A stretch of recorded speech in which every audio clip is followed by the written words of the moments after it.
السلام علیکم ورحمۃ اللہ وبرکاتہ۔ ہم آپ کی خدمت میں حاضر ہیں ایک نئے پارے کے ساتھ۔ آپ کو یاد ہوگا کل ہم نے گزشتہ سبق ہم نے عامہ پارہ کی آخری صورت پڑھی ہے اور اس کی دہرائی ہونی چاہیے، تلفظ میں جو غلطیاں ہیں وہ درست کر لیں۔ تو چلتے ہیں ہم ایک نئے پارے کی طرف۔ سب سے پہلے کچھ سورہ ملک کی فضیلت آپ کے ساتھ شیئر کرنا چاہوں گی۔ سورہ ملک کے بارے میں حدیث نبوی میں ہے، یہ وہ صورت ہے جو رات کو اس کو تلاوت کر کے سوئے گا، قیامت کے دن یہ صورت اس پڑھنے والے کی سفارش کرے گی۔ اگر بشک اس پہ جہنم واجب بھی ہو گئی ہوگی تو یہ صورت اللہ کے ساتھ اس بندے کی بخشش مانگے گی اور جنت میں داخلہ مانگے گی، اور اللہ پاک اس صورت کی خاطر اس کو جہنم سے نکال کے جنت میں ڈال دیں گے۔ تو چھوٹی سی صورت ہے اور بہت آسان صورت ہے، اور پڑھنی بھی آسان ہے۔ میرے خیال سے 5 سے 6 منٹ لگتے ہیں پڑھنے کے لیے، 3 منٹ بھی لگ سکتے ہیں اگر آپ کی سپیڈ بھی اچھی ہے اور تلفظ بھی اچھا ہے۔ تو اس صورت کو تلفظ کے ساتھ پڑھیں، سیکھیں اور آگے بڑھیں۔ تو چلیں ہم چلتے ہیں آج کے سبق کی طرف۔ سورۃ الملک مکیہ، اعوذ باللہ من الشیطان الرجیم، بسم اللہ الرحمن الرحیم، تبارک الذی بیدہ الملک وہو علی کل شیء قدیر۔ تبارک الذی، را کو پر پڑھنا ہے کیونکہ را کے اوپر زبر ہے۔ جب کبھی را کے اوپر زبر ہو یا پیش ہو تو را کو پر پڑھیں گے۔ اور الذی میں زال جو ہے یہ باریکی کے ساتھ، نرمی کے ساتھ پڑھی جائے گی۔ اگر اس کو ہم پڑھیں گے الذی تو یہ زا بن جائے گی، جبکہ یہ زال ہے تو ہم اس کو کیا پڑھیں گے؟ تبارک الذی۔ یہ باریک قاف ہے، اس کو آپ نے موٹا نہیں پڑھنا۔ جو 2 نقطوں والا قاف ہوتا ہے وہ موٹا پڑھا جاتا ہے اور وہ حروف مستعلیہ میں بھی شامل ہے، لیکن یہ والا جو قاف ہے یہ باریک پڑھا جاتا ہے۔ بیدہ الملک، ہاں جو ہے وہ چھاتی سے نکالنا ہے۔ اگر آپ اس کو ملکو کر کے پڑھتے ہیں تو آپ غلط پڑھتے ہیں۔ یاد رکھیں جب کبھی ایسے زبر ہو یا یہ زیر ہو یا پیش ہو، اس کی مقدار زیادہ لمبی نہیں کی جا سکتی۔ کیسے؟ بیدی ہل ملکو، اگر آپ پڑھتے بیادے ہل ملکو تو آپ بالکل غلط پڑھتے ہیں۔ آپ زبر زیر کو بگاڑ کے اس کا تلفظ ہی غلط کر دیتے ہیں اور مطلب بھی غلط کر دیتے ہیں، ٹھیک ہے؟ بیدہ الملک وہو علی کل شیء قدیر۔ وہو علی، ہاں پہ پیش ہے تو ہاں کو اپنے تلفظ سے پڑھیں گے، اور علی میں عین کو ٹھیک طریقے سے پڑھیں گے، الا نہیں پڑھیں گے اس کو۔ الا کا مطلب ہوتا ہے خبردار سنو، اور اعلی کا مطلب ہوتا ہے کسی چیز کے اوپر، یعنی کہ اللہ پاک ہر چیز پر ہوتا ہے، اس کا مطلب پر قادر ہے۔ الذی خلق الموت، خلق الموت، خا کو پر پڑھیں گے اور قاف کو بھی پر پڑھیں گے۔ پر کا مطلب ہوتا ہے موٹا کر کے پڑھنا۔ حروف مستعلیہ 7 ہیں، یہ وہ حروف ہیں جو کسی بھی صورت میں زبر زیر پیش ہر صورت میں پر پڑھے جاتے ہیں۔ وہ کون کون سے ہیں؟ غور سے سنیں، یاد کریں اور اپنے ذہن میں پکے بٹھا لیں۔ خا، صاد، ضاد، غین، طا، قاف، ضا، یہ حروف مستعلیہ ہیں۔ تو یہ خا بھی شامل ہے اور قاف بھی شامل ہے، تو کیسے پڑھیں گے؟ خلق الموت والحیات لیبلوکم ایکم احسن عملا۔ موتا نہیں پڑھنا اس کو، موت، والحیات، والحیاتا نہیں پڑھنا، بڑی زبر ہے۔ لیبلوکم، با کے اوپر قلقلہ ہو رہا ہے کیونکہ با جو ہے حروف قلقلہ میں سے، حروف قلقلہ 5 ہیں، قاف، طا، با، جیم، دال، یہ وہ حروف ہیں جب ان کے اوپر ساکن آتا ہے تو جھٹکے کی کیفیت پیدا ہوتی ہے۔ ایکم احسن عملا، احسن، حا کا تلفظ اس کا دھیان رکھنا ہے، اور عملا نہیں پڑھنا۔ عملا کا مطلب کچھ اور ہوتا ہے اور عملا کا مطلب کچھ اور ہوتا ہے۔ وَهُوَ الْعَزِيزُ الْغَفُورُ، را کو پر پڑھنا ہے کیونکہ را کے ہم نے جب ساکن کیا تو پچھلا حرف بھی ساکن تھا، تو اس سے پچھلے حرف میں اس پیش کی وجہ سے را کو پر پڑھا جائے گا۔ اگر اس کو وول پڑھتے ہیں، اکثر لوگ جو ہیں غلطی کیا کرتے ہیں، وول نہیں، وہول ایسے پڑھیں گے۔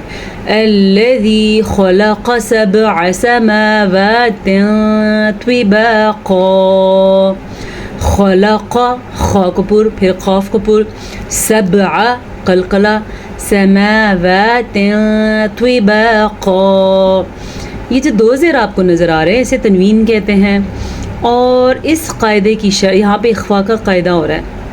آسان الفاظ میں آپ کو سکھاتی ہوں، نون ساکن اور تنوین کے بعد، یعنی کہ دو زبر دو زیر دو پیش، یا نون ساکن کے بعد حروف اخفاء میں سے اگر کوئی حرف آ جائے، جیسے یہاں پہ تنوین ہے اور تنوین کے بعد طوا حروف اخفاء میں سے ہے، اگر حروف اخفاء میں سے کوئی حرف آ جائے تو وہاں پہ پھر نون ساکن یا نون تنوین کو چھپا کے پڑھتے ہیں۔ جیسے اس کو کیا چھپایا ہم نے، ویسے اس کو پڑھنا تھا سماواتن طباقا، لیکن ہم یہاں پہ آپ چھپائیں گے نون کی آواز کو، کیسے، سماواتن طباقا، کسی حد تک غنہ بھی ہوتا ہے اور نون کی آواز کو چھپا کے پڑھتے ہیں۔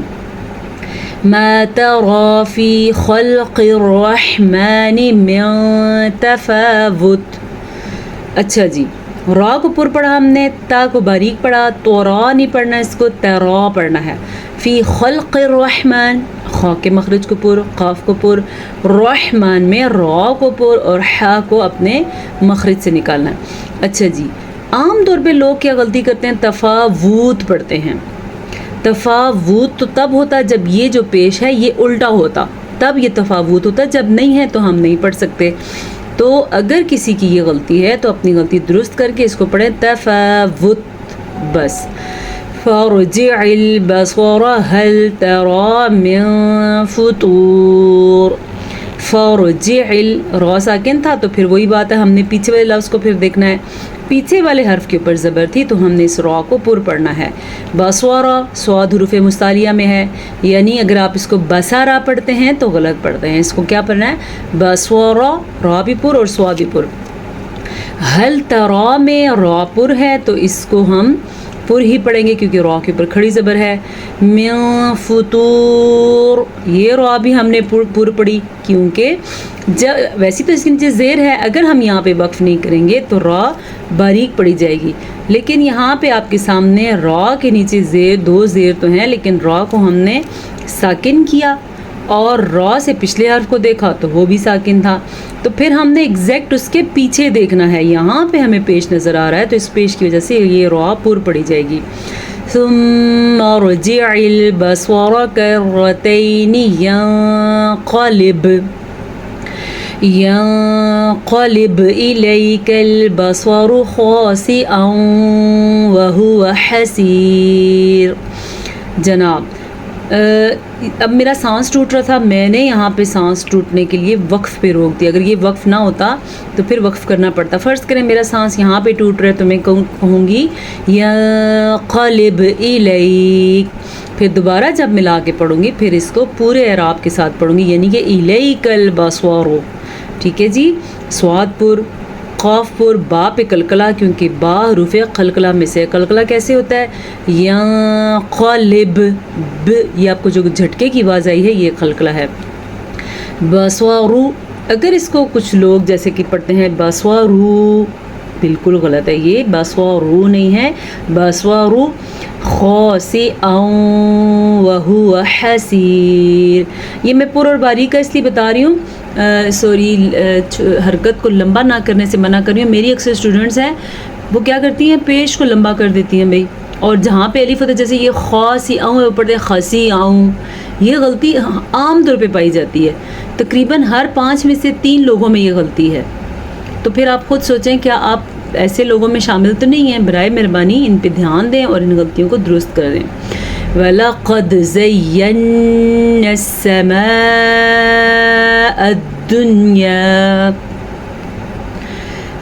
الدُّنْيَا بِمَصَابِيحَ وَجَعَلْنَاهَا رُجُومًا۔